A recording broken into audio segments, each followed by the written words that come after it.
মাত্র কদিন আগেও আফগানিস্তানের সরকার বলেছিল ইরান যুক্তরাষ্ট্র সংঘাত শুরু হলে তেহরানের পাশে দাঁড়াবে কাবুল। মনে হচ্ছে এখন সেই মাসুল গুনতে হচ্ছে তালিবানের। পাকিস্তান আফগানিস্তান সংঘাত নিয়ে মার্কিন প্রেসিডেন্ট ডোনাল্ড ট্রাম্পের বক্তব্যতে এটা স্পষ্ট যে তিনি আসলে পাকিস্তানের পক্ষে দাঁড়িয়ে আফগানিস্তানকে কোন ঠাসা করতে চাইছেন। এক বার্তায় পাকিস্তানের প্রধানমন্ত্রী শাহবাজ শরীফ এবং দেশের সেনাপ্রধান জেনারেল আসিম মুনিরের ভূয়সী প্রশংসা করেছেন মার্কিন president.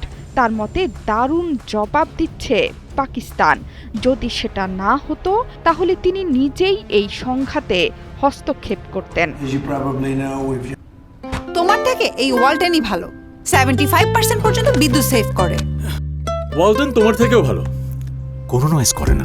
Walton side by side ফ্রিজে আছে নেক্সট লেভেলের এমএসও প্লাস ইনভার্টার কম্প্রেসর, যা আবহাওয়া বুঝে নিঃশব্দে কুলিং স্পিড নির্ধারণ করে 75% পর্যন্ত বিদ্যুৎ সাশ্রয় করে। পাকিস্তানের সেনাপ্রধান আসিম মুনিরের সাথে যে যুক্তরাষ্ট্রের দারুণ দহরম মহরম সেটা কারোরই অজানা নয়। আসিম মুনিরের ঘন ঘন মার্কিন মুলুক সফরের খবর প্রায়শই উঠে আসে সংবাদ শিরোনামে।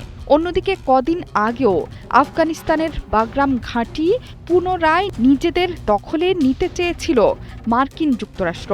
ট্রাম্পের সেই ইচ্ছেতেও বাঁধ সাধে তালিবান। চীনের উপর নজর রাখতে বাগরাম ঘাঁটির গুরুত্ব ট্রাম্পের কাছে অনেক বেশি। কিন্তু ট্রাম্পের এই ইচ্ছে মানতে নারাজ আফগানিস্তান। দেশটিতে নতুন করে মার্কিন উপস্থিতি কিছুতেই মেনে নেওয়া হবে না বলেও সাফ জানিয়ে দিয়েছিল আফগানিস্তানের তালিবান সরকার। এছাড়া কদিন আগেই তালিবান বলেছিল যুক্তরাষ্ট্র ইরান যুদ্ধ বাঁধলে তেহরানের পক্ষে দাঁড়াবে আফগানিস্তান।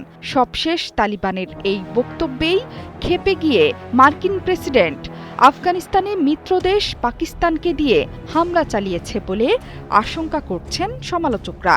এই সংঘাতকে ঘিরে দেয়া বক্তব্যে ট্রাম্প বলেছেন পাকিস্তানের সাথে তার খুব ভালো সম্পর্ক।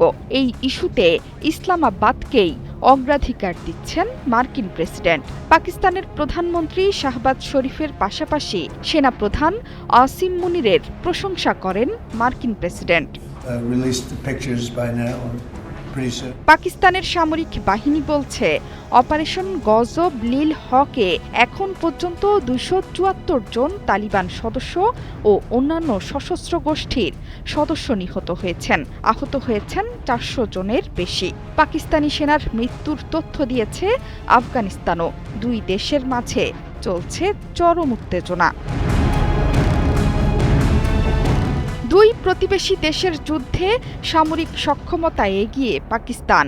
ইসলামাবাদের আছে অত্যাধুনিক সব চীনা সামরিক সরঞ্জাম।